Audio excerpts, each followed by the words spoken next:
আসসালামু আলাইকুম। আশা করি সবাই ভালো আছেন। আসলে বিএনপি কে এখন পর্যন্ত যদি আমরা বলি ব্যর্থ, সেটা ভুল হবে না, কারণ রাজনৈতিকভাবে বিএনপি আসলে পুরোপুরি ব্যর্থতার দিকে এগোচ্ছে। কারণ বিএনপির যে সমস্ত তৃণমূলে, বিশেষ করে জেলা উপজেলা পর্যায়ে যে সমস্ত নেতা কর্মী রয়েছে, তাদেরকে কোনোভাবেই বিএনপি আসলে বেঁধে রাখতে পারছে না। তারা বিভিন্ন জায়গায় চাঁদাবাজি করছে, পুলিশের উপরে হামলা করছে, বিভিন্ন দখল স্থাপনা দখল করছে, বিভিন্ন সরকারি জায়গা দখল করছে। যে জিনিসগুলো আগে আওয়ামী লীগের নেতা কর্মীদের দখলে ছিল, সেগুলো তারা আসলে ধীরে ধীরে দখল করে নিচ্ছে। এবং সব থেকে উদ্বেগের কারণ যেটা, সেটা হচ্ছে যে এই যে পুলিশের উপর বিএনপি নেতা কর্মীদের হামলা, এটা কিন্তু আসলে দেশের সার্বিক আইন শৃঙ্খলা পরিস্থিতিতে বড় একটা ইফেক্ট ফেলবে, এবং সেটা ব্যাড ইফেক্টই ফেলবে। সড়ক থেকে মোটরসাইকেল সরাতে বলায় কনস্টেবলের নাকে ঘুষি, ছাত্রদল নেতা গ্রেপ্তার।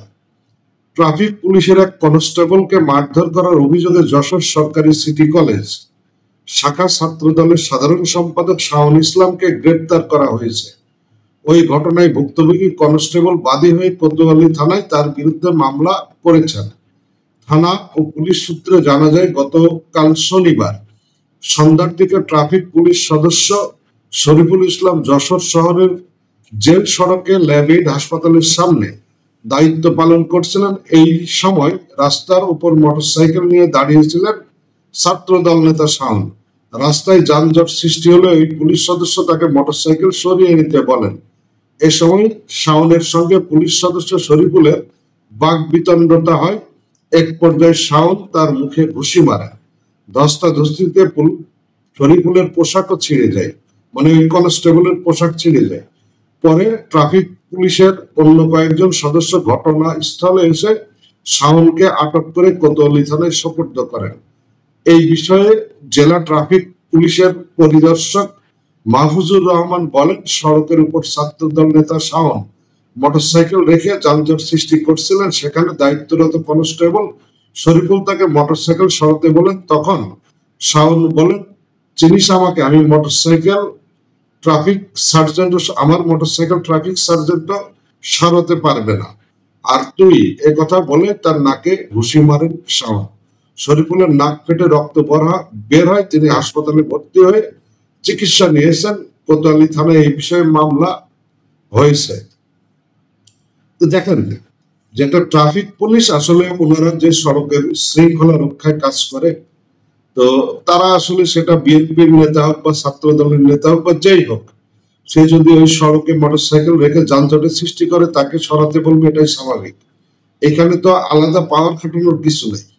এই যে ছাত্র দলের একজন নেতা, একটা কলেজের নেতা, তো সে এই ট্রাফিক পুলিশের উপরে হামলা করে কি নিজেকে মহাপুরুষ মনে করতে চেয়েছেন?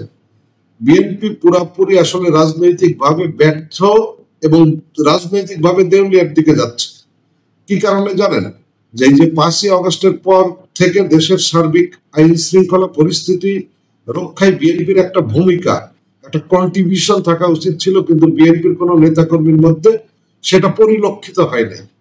কারণ আওয়ামী লীগের আমলে আপনারা জানেন যে পুলিশকে একেবারে পুরা দলীয়করণ করা হয়েছিল, যার ফলে সমস্ত পুলিশ অ্যাক্টিভলি কাজ করছে না, এবং অনেক পুলিশ তো 5ই আগস্টের পরে আসলে কর্মক্ষেত্রে যোগদান করেন নাই। তো সেইখানে আসলে পুলিশের পরিপূরক হিসাবে এই ছাত্র দলের নেতা, যুব দলের নেতাদের কাজ করার কথা ছিল, এবং তারা সেই কাজ না করে উল্টা পুলিশকে মারধর করছে।